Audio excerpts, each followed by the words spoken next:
Is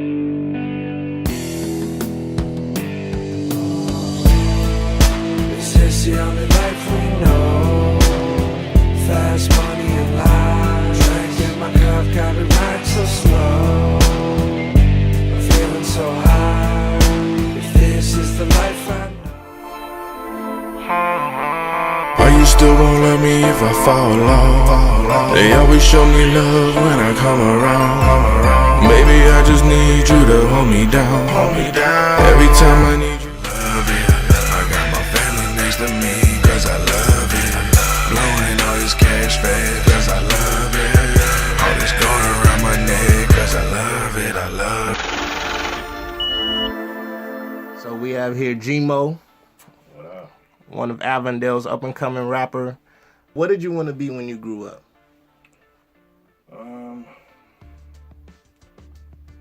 Wanted to be a firefighter. Like, you know how it is when you're a young kid, you always think of something like, oh, I want to be this, or I want to be an architect, or I want to be, you know what I'm saying? It's always something extraordinary. And that was my thing. Like, I want to be a firefighter. But as I got older, that definitely was not the case. It did not work out. Definitely. What made you decide music? Well, I mean, going back to the last question, don't get me wrong, like you said, you wanted to be a firefighter, but ultimately, I loved cars. Like, before I got me on, like, I loved cars, I loved hot rods, I loved all that old school rims, that whole, I was, you know. Did you have any cars? Yeah, growing up, my first car when I was given to me when I was 15, my mom gave it to me. It was a truck, it was an old school Chevy, and after that, I drove that for a while, tricked it out, put a system and all that stuff into it, you know what I'm saying? It was a truck? Yeah, it was a truck. It was a red Chevy two-door. And then from there, I put some rims on it, got stolen. Yeah, got all this stuff, you know, it happens though. Growing up in Arizona and in the area that I lived in, it happens all the time, you know? Flossing at a young age, it's just, you live and learn, you know? Yeah. But yeah, cars was my main thing, and then once I got into that, like, career and trying to actually do that, I figured, I'm like, man, I don't want to do this. I wanted to get into, like, tricking cars out and all that shit, but I didn't want to pay my dues to get in there. Like, you know what I'm saying? Once I figured it out, I'm over here doing oil changes and all this shit on hot-ass cars and all that shit. And I'm like, man, this is not the business. Like, I thought I wanted to do it. I told myself I was going to do it. And, like, it did not work out that way. So, after that, that's what, like, slowly got me. Because it didn't just change and be like, yo, I just want to do music. I just want to do this. Like, it slowly got into that. And that's, you know. Yeah. So, when did you start music officially? I think I was 18. Like around 17, 18. Yeah. I invested in went and bought a little computer, a little Mac, and a mic, and all. So it was probably like a good little $1,500, $2,000 little setup that my homie. Wait, were you? I'm sorry, not to cut you off. Were you rapping or were you doing anything beforehand, or you just nothing serious? But we were like from like 14, 15 up until that time was getting high in the backyard, freestyling with all the homies, like, and that's where it like originated from, you know? Okay. Plus the heavily influence of the music side of it. I had an older brother coming up, and that was just, I got everything from him, and he was on it, like, musically. Like, he was, you know? He was already doing it. Pac, Drake, Snoop, Bone, like, all them at a young age. Like, before I was even in double digit age, like, you know, so I remember being like 9, 8, young, bumping that. So it was that was just part of the process, you know what I'm saying, of getting to that, you know? And did you guys, was it just, when you started the music, was it like, oh, y'all started a group type thing and it was just a bunch of people rapping, or you just decided, oh, okay, I'm going to chase after it and they supported you type of thing? No, it started off as a group. Yeah. It was a clique of homies, and then it really, when it got down to it, half of like probably like half of the clique split off from each other just from, you know, other beef and other stupid shit, you know? Yeah. And so the other half, which was me, Feed, My manager at the time, Nate, and a couple other people, and the homie Shine and a couple others, we all ran from there and took it, and that's when we started Avondale Production and actually made it you guys official. started that. Yeah, like that's so like at the end of the day, I was the president, and then Fee was the CEO and whatnot, and then we just went from there, bro, and just switched it up, Nate was the manager. He was the one that like helped us organize and do a lot of shit, but then he ended up going to jail. And then after that, I kind of took everything over from there. When he got out, we talked about it, and he really wanted to just focus on the family life and his kid. He has a couple kids and all that stuff. So, which, at the end of the day, I'll do the same thing too. Being in jail, being away from your family, not seeing them, in their young years like that coming up, like that's big. Like I would do the same thing too, Yeah. So, we just took it and ran it from there. So y'all pretty much put Avondale on to the music scene. Yeah, low key, like when we first came up, there wasn't really that many people rapping in Avondale. Like there was and there wasn't. There was probably a couple, maybe like a handful that I could say. And it was like, at that time when we were coming up, the music scene was different. It wasn't like how it was right now. The music that was coming out at that time, you had Eminem, 50 Cent, and all that. So at that time, that was like that era of that being hard and like, what I'm saying? So like, we weren't on that same wave at the end of the day because we were hustlers. We were getting to the money. So with that being said, we were focused on like a different type of thing, instead of trying to be hard and shoot them up and this and this and that. And that's why, like, if you listen to our music all the time, it's always been about money. It's always been about hustling, doing this and that. And that was the name of the game for us coming up. Like, it's what it was, like, So what was, you kind of talked about it a little bit about like the scene in Arizona, cause like, and we were talking about it earlier, but as far as reception from people, right? Did you always like, coming out the gate, was there just love, or was it it took them a while to kind of like hop on a trend? A little bit of everything, because coming up, like, I was already, I want to say, like, I was cool with a lot of people, you know what I'm saying? I didn't really have beef with too many people. I kept it cool with everybody, and a lot of people, it was vice versa. So, with that being said, like, it was a little bit of both, like I said, because also too, when we first started, we weren't the best, our shit, to be honest, bro, our shit sucked. At least I think so. When I go back and listen to the first of it, it's hard for me to listen to sometimes, you know what I'm saying? Like, that's just being 100, you know what I'm saying? Yeah. I'm just being real with it, bro. But, so I can see where people, they didn't really fuck with that shit. But then again, like I said, I had people behind me that fucked with me either way. And they weren't yes men. It was just people that supported me from the jump. You know what I'm saying? Yeah. So like I said, it's a little bit of both. So what are some misconceptions would you say that people have about Arizona for one, and then like the music scene in Arizona? All right. I know it's a lot. Yeah, it's just because it's been a long struggle for Arizona for somebody to finally like fully blow up and fully get on. And what I mean by that is live out their career and become a legend in Arizona. And right now we don't have that. Straight up. Like, we don't have a Pimp C. We don't have, a Wu-Tang or a Snoop from Arizona. We don't. Yeah. So with that being said, until we do, it's gonna be a melting pot. It's gonna be everybody going for everybody's throat until that spot or that, until it gets filled. And that's just what it is, I don't know, the two people I could think of is James Harden and Adele. Yeah. Just celebrity-wise, as far as like, even in the celebrity realm, not just like rap or hip-hop, just like, I don't think there's too many people that's like, or even in rock or like different genres and stuff like that are from Arizona. So, I think we have one. Alice Cooper. What was that? I don't know. Alice Cooper. He was big. He would be considered like a rock legend.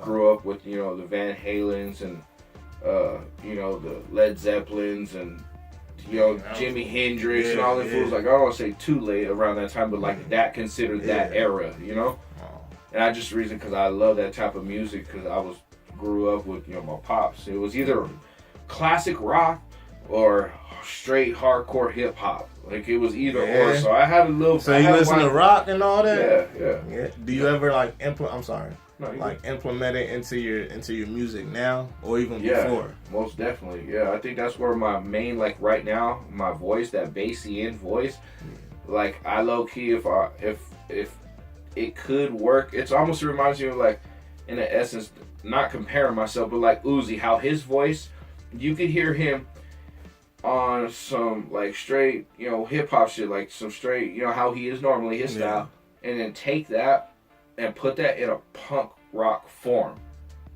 Yeah.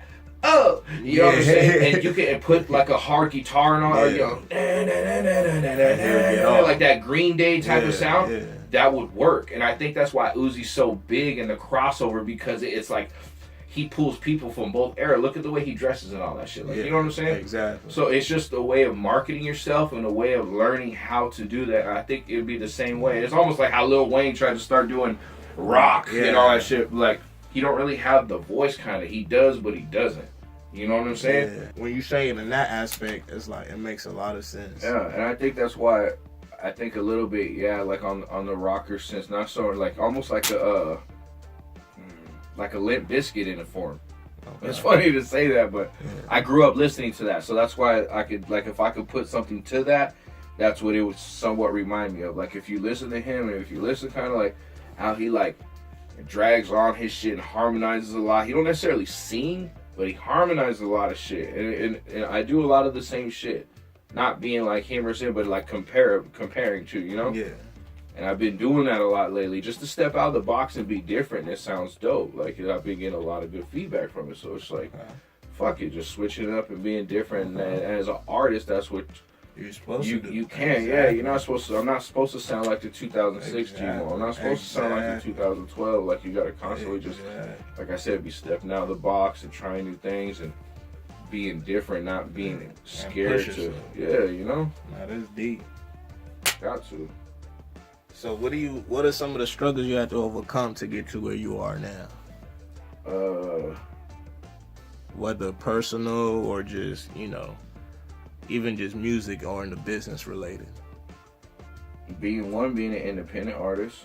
Okay. That's always a struggle, period. Yeah. But at the end of the day, it makes you a smarter and stronger business person, because you're handling and doing everything yourself. Exactly. Instead of having somebody do it for you. And then at the end of the day, when you're out by yourself or stuck by yourself and you got to make those same moves, you're not going to know how to. You're not going to know what to do. You're not going to. So that was a big step for me, learning how to do that and learning how to. You guys do all your own promos and like I do everything. Advertising? Do everything. So how has your advertising strategies changed from then and now? Really what it all comes down to is just investing. Yeah. Investing and constantly being on your shit. And what I mean by that is that, you know, your social medias, you're always interacting, constantly being up to date with stuff. Yeah. Just everything. All that involves with it. You know what I'm saying? Yeah. All that's a very big difference compared to how back in the day when we were just doing shows, trying to promote. Exactly. You know, just hitting the streets, rolling around in sick whips, throwing out CDs at little cool spots, like, you know what I'm saying? But it was you know, social media wasn't as. And that's why you say that, because when we came up, it was just MySpace. Yeah. It was just MySpace. For real. And it was a totally, like I said, when the time that we started doing music, it was a weird generation for music. Like, if you really. And what time was that for people who don't even know? Like I say, 2008, 2010 era. Yeah. Yeah, and like I said, around that time, it was, you know, let's go back 10 years. Go back 10 years from now. Yeah. So that's a big crazy, difference. Yeah. Like, you know. Even to how fashion and people dressed back then, and the baggy ass clothes and all that shit, to like the big tees. Yeah, now it's not like that no more. You know what I'm saying? Yeah. The big ass chains all hang.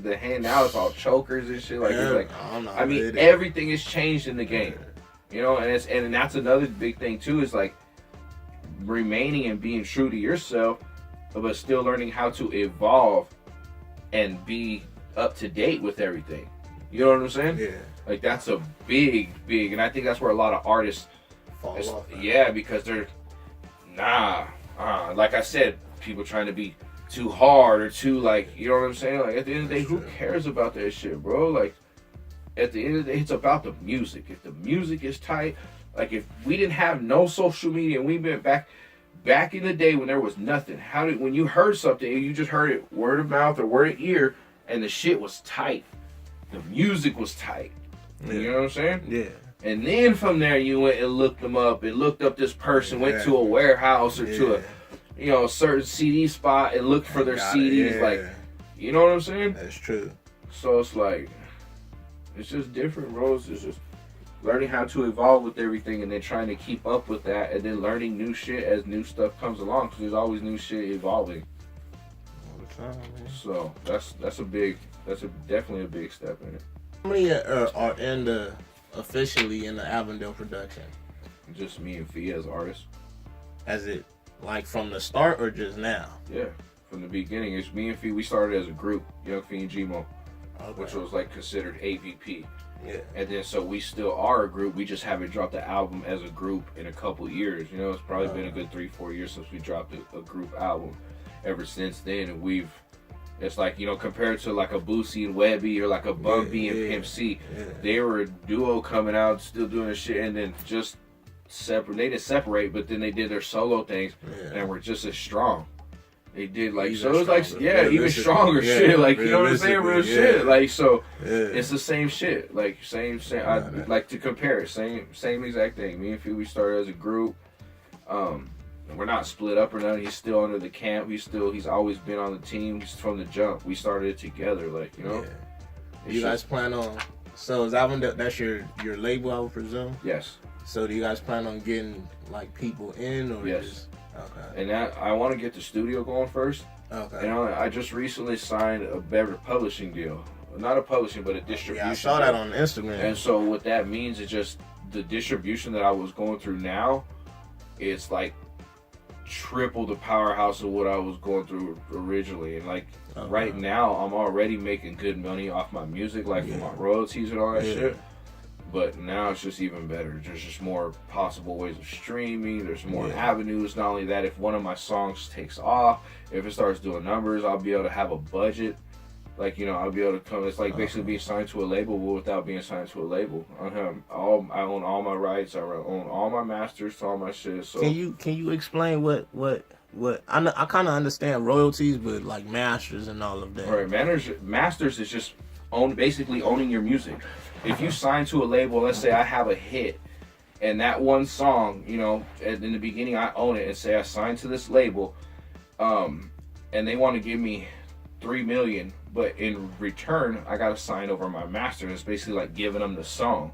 So yeah, it's my song, I performed it and all that, but then technically after I signed that deal, they own that deal. So all the money that they'll make from the rest of that forever, you know. 'Cause that's the thing about royalties. Royalties are forever.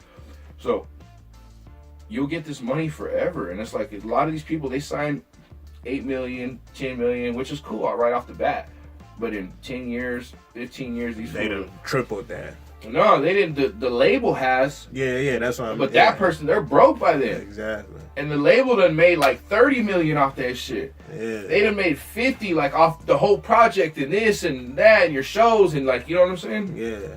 So it's like nowadays it's a lot smarter to be independent and to know what you're doing and to do it all independently, because if not, to have that major powerhouse behind you, yeah, that's cool, but they want a lot of people. They want a lot of your chunk. They want all of that. They want to eat too. Give me all of that. You know what I'm saying? They gonna leave you a plate, but they gonna want the rest of the table. You feel me? Like, and when you've worked so hard and you did all this stuff, like, why give them that? You know, like, unless that's what you want. You know? That's funny. I don't know why people hate on SoundCloud so much, bro.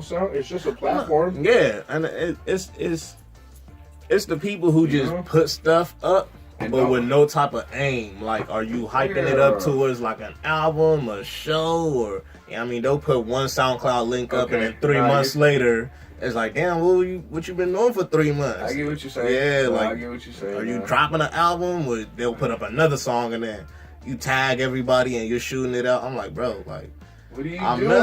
doing? like you wasting studio time, you wasting money, like. But I got you. A lot of people don't think bigger picture. It's just I'm doing music, and then that's cool. You could do music for yourself, for your own enjoyment. But if you the music business, I think people just don't understand how big it is and how much shit you have to do behind it. You know what I'm saying? Definitely. And then, but you have, guitar centers and shit like that make it easy for people to go and easily start a studio. Exactly. Like when I first started rapping, like I had to drive like 2.5 hours, bro. It was far, 1.5 hours to go to. I think the nearest was far, way out there, like Anthem, fucking far. Yeah. That was the nearest guitar center. Like there was no other guitar centers around. Like there was other, you know what I'm saying? What? Yeah. You talking about 99th and McDowell Guitar Center wasn't there? That whole plaza wasn't even there at the time, bro. There was no that movie theater across the street. None of that shit was there. It used to be all fields right there. Even on the other side, the whole dealership and that whole shit, none of that was there, bro. Like that shit was like going back. Like that shit was. Oh, you here then? Damn, that's crazy. Going back. What nationality are you? I'm half white, half Mexican. Okay, so do you feel, being from a different nationality helps in the industry or in the music business? No, if anything, it's. Or even just as far as with creativity, as far the backgrounds. I don't think creativity has a color on it. You know what I'm saying? I don't think creativity has it. Just you could be whatever and have a dope ass creativity. I think it's just as the rap game is, like, you know how it is. It's hard for being a white rapper or being, you know what I'm saying, a Mexican rapper. Like it is like that. But don't get me wrong. Like the way I look at it is just you just gotta be confident, and you just gotta be your shit's gotta be tight. Like that's what it comes down to. Like I said, going back to what I said is that before you even see the person, before you even just hearing it, if the shit's tight, the shit's dope, then you fuck with it. Like you go from there. And then you find out, oh no, like you know what I'm saying? Like that's.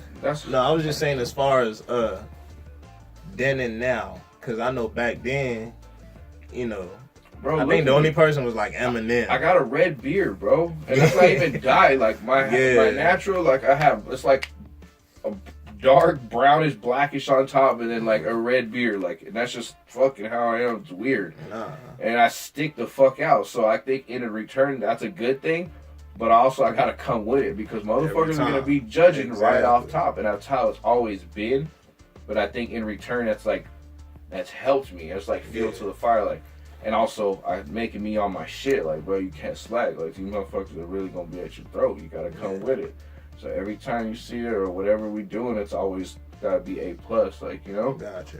You get more love in one city than the other? Yeah, of course. I think that's with anybody. I think my hometown, of course, I get the most love. But don't get me wrong, I get a lot of love out in Houston, California, like the full, like whole West Coast, fucking. You know what I'm saying? Yeah, like. So you've done shows outside of Arizona? Chicago, I haven't. I've done a couple, yes. I take that back, but I haven't fully toured yet and did like like a Midwest tour, like for. That's my next step that I need to take and that I want to do. It's just hard because I raised my kids. Like, I have my kids. I have my kids every single day. I pick them up, drop them off from school. Like, you know what I'm saying? Yeah. So it's hard, but in return, I'm going to make it happen.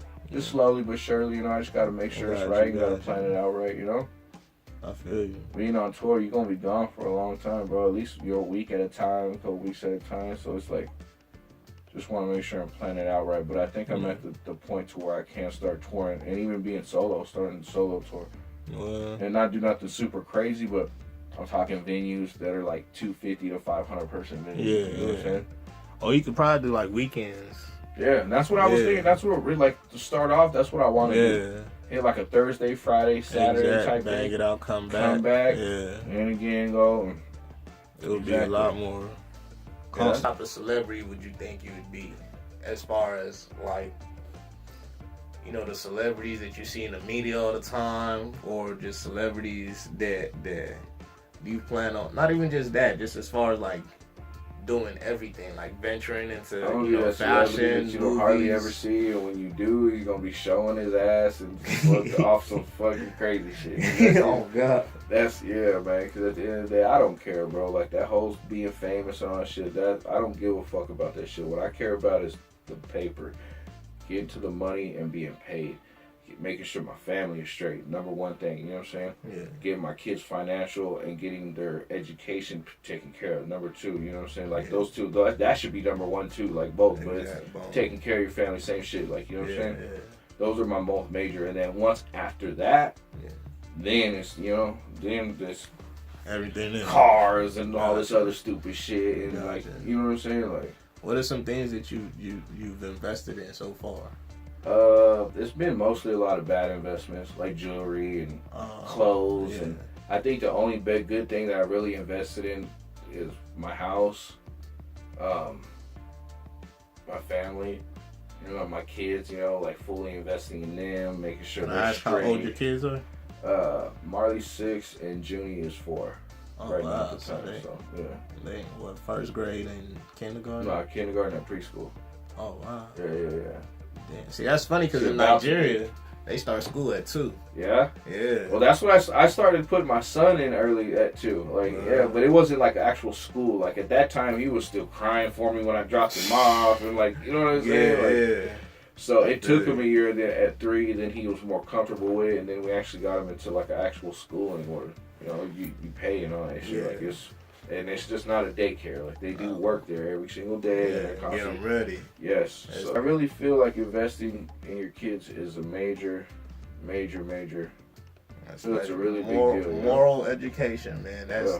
That should be, because you know nowadays schools they could teach you how to write and you know do logics or whatever, but they don't really teach you how No to morals or no. exactly like Yeah. respect universal principles and like, and that's actually why I started the channel, just to No, but that should be also too in the parents of raising the kids. Like that's you gotta, the thing. Exactly. you know, the Yeah. teachers they need to teach them. But at the end of the day, as a parent, you need to teach That's your their kids. responsibility. That's your deal. I think that's your duties as a father, as parents, is to teach your kids that. You know, teach your kids when to. So, you know, be polite and to say thank you and just the basics, like you know, and just I'm on the same shit, bro. I don't want my kid no punk. You know, out here doing exactly. you know, I want my kid to have Yeah. respect and to treat people with respect and just you know just to have basic common sense and knowledge and just overall, you know, like That's deep. You plan on getting into like stocks, Bitcoin, you know, the No. cryptocurrency booming. only thing I fuck with is PayPal. PayPal. Yo, do you got the Cash App? Mm-mm. Oh God, hey, look, Just PayPal, bro. I man. don't even got a bank account. Wifey does. Like, it's just. But I'm more of like a hands-on cash type of dude. Like, I don't really fuck with it. I mean, but you might. There was an interview I saw that 50 Cent did, and he said he dropped an album, and it was all cryptocurrency or something like that, and he just let the money sit over time, and he cashed out on like 700,000. Like for people who bought, I was like, what? 50 smart though. And he's definitely like He's looking an over entrepreneur. the vitamin water shit. Yeah, and all oh that. my. So that's you know what I'm saying? That's just and I think that too what comes around is just having the right people around you. Yeah. 50 has a smart team around him and all that too. So it's like, you know what I'm saying? People just see, oh, 50 he did it, 50 that, but they don't really see the machine behind 50 that's helping him and that's helping him, you know? That's how it usually is though. What artists do you look up to? So as far as like, what artists do you look to for music, and what artists do you look for like the business mindset of the music? And there's one that does both that I really like and I've always liked coming up, and that'd be Gucci Mane. What? That's true though.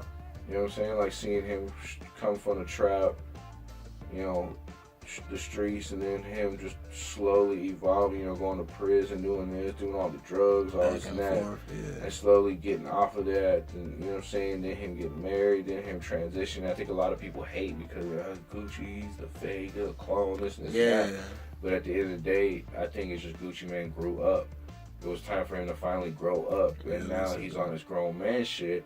and people don't like him for it. Yeah. At the end of the day, me being in that same position on my grown man shit, I see it and I respect it because I've seen it from the jump and I've seen the change and I've seen the, you know what I'm saying? Yeah. I've been in the same positions, bro. Like, you know, we're having to change your lifestyle because you fucking gonna die if you keep doing the same shit that you keep doing and like, you know what I'm saying? Ever think about like, you know, with the Waka and Gucci thing, like, you ever think anything like that would ever happen with y'all? I mean, there's always gonna be that friction when money gets involved. Yeah. With anything, you know what I'm saying? Yeah. But with me and Fee, we've grown up together. We've been in a lot of crazy positions. We've been in a lot of ups and down positions. We've kind of been not through it all, but damn near, you know? Yeah. And so with that being said, like, there's nothing that can't be talked out. There's nothing that can't be worked out, you know? Like, as long as we're being honest with each other and being 100 with each other. And I think that's why we came this far together, because we've always been honest and, you know, always, instead of him being a yes man and me being a yes man, we've always told each other, it's not necessarily hating on each other, but letting each other know what we need to do, or we need to do this, or you need to do that, or you need to do this, and like, you know what I'm saying? Yeah. Like, kind of just keeping each other on each other's toes and shit like that, you know? Definitely. Have you gotten co-signed by any major artists out there? Not really. I mean, there's a lot of artists that I fuck with and shit like that, but I never really, not no cosign. I think I'll be able to do it without a cosign, you know? Especially coming this far. Need one, really. Yeah, coming this far and already, you know what I'm saying? Not even saying that I feel like as much work that I put in, I feel like now I finally got my fucking, my first 5 toes in the fucking game. Now, you know, finally putting in all that fucking work. Yeah. Now I'm finally getting the, fucking, you know what I'm saying? Yeah. So now I gotta just jump in that motherfucker now, like, you know what I'm saying? Yeah. And just backstroking that motherfucker. That's the goal, you know what I'm saying? Do you plan on venturing into like clothing line, movies? Yeah, I want to. That'd be dope. I mean, especially clothing. I love clothing. I could, if I wasn't rapping, I'd definitely see myself as somebody that designed clothes and did shit like that. Like, I've always liked that shit. I just never pursued it because that shit's expensive. It's almost like people doing don't music, realize. you know? Yeah. And right now, the way I invest in my music and in my shit, there's no way I can turn around and invest in. But don't get me, nowadays, there's a lot of shit that you can do to where you don't even got to print up the clothes, you know? You get mock-ups and shit like that and get your website and all that shit set up. And like I said, you don't even have to have the clothes, but as long as people are ordering and shit, you know, say you get 10 orders come in, then you go and print those 10 orders, you know? And it's like a pre-order or something. Yeah, basically. Yeah. Do you have any areas of music that you just won't do? Like, you won't do country. Why not? Nah. I low key, I won't say I like country, but a lot of like I listen to the Taylor Swifts. I'm not talking about that country. Yeah, that's why I said I'm talking really, like Garth Brooks. Got you, yeah. Yeehaw, like you know what I'm saying? Like my white side of the family grew up like listening to country. You know what I'm saying? Yeah. And so like, but that was just never like I never out of all the country that they did listen to, the only ones that I really did like was Garth Brooks. Yeah, that was the only one that I could really like. There was a couple, but I can't even really remember off top which ones they were. But that was the main one because that was the one my mom always listened to. And like I said, my pops, he was banging Leonard Skinner and all this other hard old school shit, like, you know. Yeah. So it was just, it was different, bro. It was definitely 2 different vibes. And that's always was weird too, bro. Having grown up in 2 different households, and them necessarily not really get along. And what I mean by not get along is that like they didn't like each other, but they didn't like each other. Like, you get what I'm saying? It wasn't full-blown hate or nothing. Like it's like what they weren't racist or nothing like that. They weren't, but you would think something was going on here. Like, you know, so it was like me, with that being said, I was the product of that and being in the middle, that gray area, and it was real weird for me growing up. Like, you know what I'm saying? Just being different and like, like I said, going to one side and dealing with that side, and from the other side, and how they live life, how they deal with shit, and it's like, you know what I'm saying? Yeah. So were both sides in Avondale? Yes, well, Avondale and Goodyear. Okay. Always, that's like my whole life. I grew up with always Avondale and Goodyear area. Okay. I lived in Avondale till I was 9, till my parents split, and then when my parents split up, we ended up moving in with my grandparents, and that's when I stayed with my grandparents from like till I was like 15, and then from there, that's when. So you've always been south of the 10? Yeah, always. Yeah. Because I know north of the 10. That's New Avondale. Yeah, that's what a lot of people say. That's a whole different word, and you see it. When you go to like actual the old school Avondale, it's Old Town Avondale. Yeah. That's what they call it now, like the old towners and all that shit. Yeah. That's Old Town Avondale. By Uncle Free now. 107th and Indian School, that's all like New Avondale, bro. That's all new shit. Yeah. That's all what you would consider like the New Avondale area. Oh, wow. You know what I'm saying? Anything, like I said, north of the 10. Yeah. Or Dicer, you know? Yeah. Do you have any educational goals so far? You plan on, you know what I'm saying? You might as well go to business school. That would definitely be tight. But I don't have the resources right now to go back to school, because what resources I do have, I'm steadily investing into myself and my company and my brand. Yeah. So it's just not. It's being realistic. It's probably not. No, I'm saying like. Oh, okay. Gotcha. Like going back to school. You know what I'm saying? But like to me, I see more like building my company, getting the studio done, and then once the studio's built big enough and people, you know, I'm selling studio time left and right to where I can expand and open like a full-on salt mine or like, you know, something like that. That's my goal. And then only in the mix of that, I'm bringing out shows too. So almost be like an entertainment company. Okay. So where we're throwing that's shows. The Avondale production. Yeah, that's basically what it'd be. It'd be AVP Entertainment. Yeah. You know what I'm saying? That's dope. But it's like we did it without making it the entertainment. And so now, I've done everything. I figured the formula out for everything. Now it's like building this shit. Yeah, and now I'm making it happen. Like, I can do this shit by myself. Now I can do it. Like, and that's what always been, like, I wanted to open up an ice cream shop at one point. You know, and do, like, actual fucking, like, you know, like, not like a Baskin Robbins, but something like, to where, like, either I'm making my own flavors and doing my own, kind of like how Melt in Phoenix was doing, downtown Phoenix. There was like a little hip hop, like a up and coming, like urban little spot, but it was low key, and it was like, it could have been way better, bro. Like if they just invested a little bit more into it and found like an actual better spot. Like a better example would be like the Nomadic Ice Cream Rolls place. And it's like a dude, he has this like frozen thing, it's like liquid ice cream, and he pours it on this thing, and then he chops it all up and freezes it, and it freezes. In front of you? Yeah, and then he rolls it up. And so like a business like that, you know what I'm saying? But like something like that, like I wanted, but then I didn't know how to make the ice cream. I don't know, like you can't start a business and not know how to run it. Exactly. That's basically what I'm trying to say, long story short. So no, you good. I know how to throw all these shows. I know all the ins and outs of how to, you know, doing this shit, because throwing shows, bro, is fucking crazy. Like, it's like people just think, there's so much behind it, bro. I know. There's a formula of doing this shit. Like, we've done it so many times, so we're like, bro, I've been in and out. We know how to do this shit. I know how to just. So with that being said, leading up till now, I want to start a fucking entertainment company. Still do my shit. Like, if the Gmo shit as a solo artist doesn't work out, you know, let's say 10 years from now, 8 years from now, I'm not rapping no more, but I'm still gonna have a fucking badass studio. Try to open up the best studio on the west side, basically. You know what I'm saying? Between coming in from California and the airport, because that's where everybody's basically majorly coming in from, either the West Coast or they need to be going to the airport. That's the only reason they're coming out here doing a show and going fucking airport, or, you know what I'm saying? Like every artist that I always fucked with, that's what it's always usually been coming in. So it's like being in that prime spot, in the right spot, and then going from there. Like I said, bringing these artists out. As I'm bringing them out, doing this shit, I got the studio. They're at my studio. I'm flicking pictures with these major artists in my studio.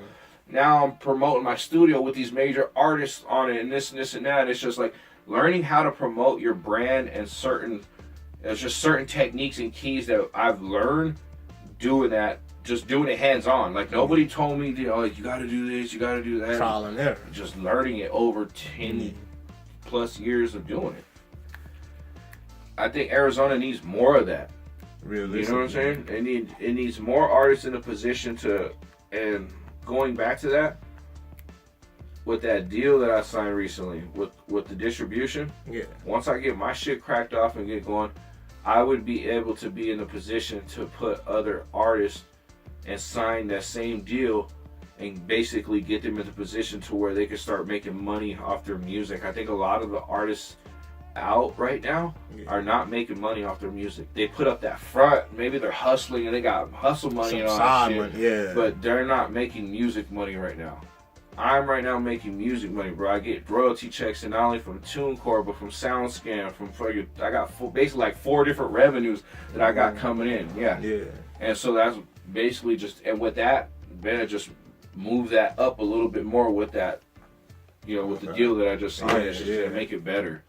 Just at the end of the day, I'm just doing me, bro. And if I can help certain people in the mix of doing that and all that shit, then so be it. You know what I'm saying? I believe in good energy and good karma. And that's just the shit that I'm on right now, bro. Well, shit, anything else on? That's all the questions I have so far. Okay, still going. You know what I'm saying? Just the new album coming soon. Well, shout it out, man. Where can they find it? Speak less, listen more on all digital platforms. Like, basically everywhere you stream music. Everywhere you can buy music online, I'm on that shit. Pandora, all that shit, even the ones that you can't, the radio ones that you listen to, all that shit. We on there. Gotcha. YouTube.com/Avondale Productions. Y'all check it out. Check this. I'm gonna also have the the link at the bottom and everything like that. Follow me on Instagram. AVP_Gmo. Boom. Thank you. Shout out Hood Life real quick. Man, shout out to Hood Life, man. Thank you. I appreciate you for coming out, man.